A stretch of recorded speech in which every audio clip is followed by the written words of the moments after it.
The second key prevention message is to eliminate smoking during pregnancy. And if you look at these babies who died of SUDI, 14% of them had mums who had a smoke-free pregnancy, whereas 86% of the babies who died of SUDI had mothers who smoked one or more cigarettes during pregnancy.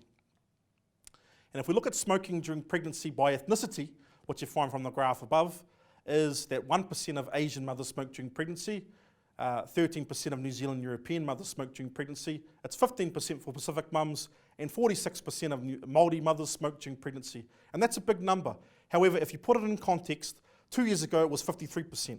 That's a drop of 7%, which is really positive. And if we keep up this reduction, a lot more Māori babies will be saved from SUDI. So what's the big deal? Why does SUDI and smoking have any connection at all? Well, what we find is that when mum smokes during pregnancy, baby's oxygen level obviously goes down, and over time, over 9 months of having no oxygen or very little oxygen, baby becomes conditioned to having low oxygen levels. And so it stunts baby's growth, it stunts their brain development. Once they're born, it puts them at risk. So an example of that may be a baby who has a pillow fall on their face. A normal baby might cry or try and wriggle out of the way, whereas a little baby who's been exposed to smoking for 9 months will think, hey, this is just normal, and will go to sleep. It's these babies, it's these weakened babies that are at most of risk of SUDI.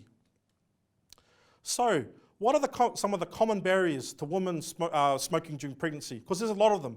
I think the first obvious one is that we've got to keep in consideration that it's an addiction.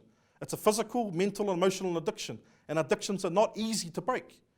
The second is that a lot of mothers live in homes where everybody smokes. Everyone smokes, and it's really difficult to stop smoking when everyone around you is smoking. And another thing to keep in mind is that mums are stressed. A lot of them are stressed. They have a lot of things on their plate, obviously being pregnant, and this is their one thing that they have to, I guess, for their sanity. So, what can we do to encourage women and their whānau to stop smoking? All healthcare workers play an important role in supporting women and their whānau to stop smoking and are uniquely placed to provide expert advice on the advantages of stopping smoking. The New Zealand Guidelines for Helping People to Stop Smoking provide healthcare workers with advice they can use when dealing with people who smoke and offer a simple ABC approach which places emphasis on the importance of asking about every person's smoking status. For example, are you still smoking? Then, giving brief advice to stop to every person who smokes, followed by strongly encouraging every person who smokes to use cessation support, and then offering them help to access it by referring or providing cessation support to everyone who accepts your offer. Of course, this information alone is not influential. It is really important to personalise the information in ways that women and their whānau can really listen to, engage with and apply. How can we support young mums or mothers to stop smoking during pregnancy? Well, wherever you are in the country, the first one-stop shop for smoking cessation services is your district health board. And if you ring the 0800 number in each DHB, they'll put you in touch with whatever, I guess, cessation service suits your needs. We also have Quitline, which is a 24-hour support service for those who want help for quitting.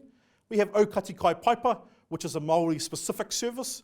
And another new development is the whare Challenge. The whare Challenge is from here at Auckland University, and it's a whānau order approach to stopping smoking.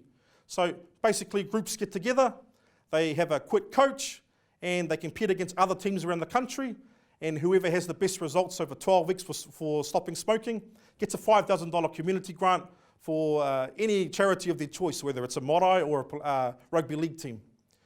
And one of the important things about the whare Challenge is that if you're a pregnant mother and you're on a quit team, you can receive vouchers up to $200, and these vouchers can be spent on a number of different things, but you get that whether your team wins or not.